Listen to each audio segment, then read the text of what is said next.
काय बाबा 2025 मध्ये संघर्ष करून करून थकलाच का? वाटतंय का आता बस झालं? तर ऐक, थकवा आला असेल तर क्षणभर विश्रांती घे, पण या मुक्कामावर कायमचा थांबू नकोस. कारण लक्षात ठेव, अजून प्रवास संपलेला नाही. 2025 मध्ये तुझ्या कष्टांची टिंगल करणाऱ्यांना, तुला कमी लेखणाऱ्या त्या इज्जतदार लोकांना अजून त्यांच्याच भाषेत उत्तर द्यायचं बाकी आहे.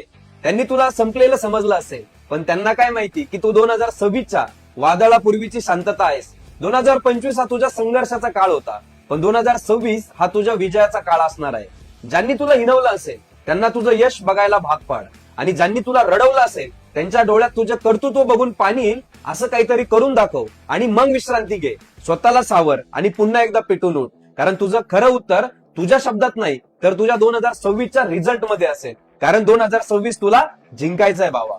चव आहे अस्सल गावरान गुळाची, म्हणूनच भारतातील नंबर 1 जॅगरी प्रीमिक्स आहे लय भारी.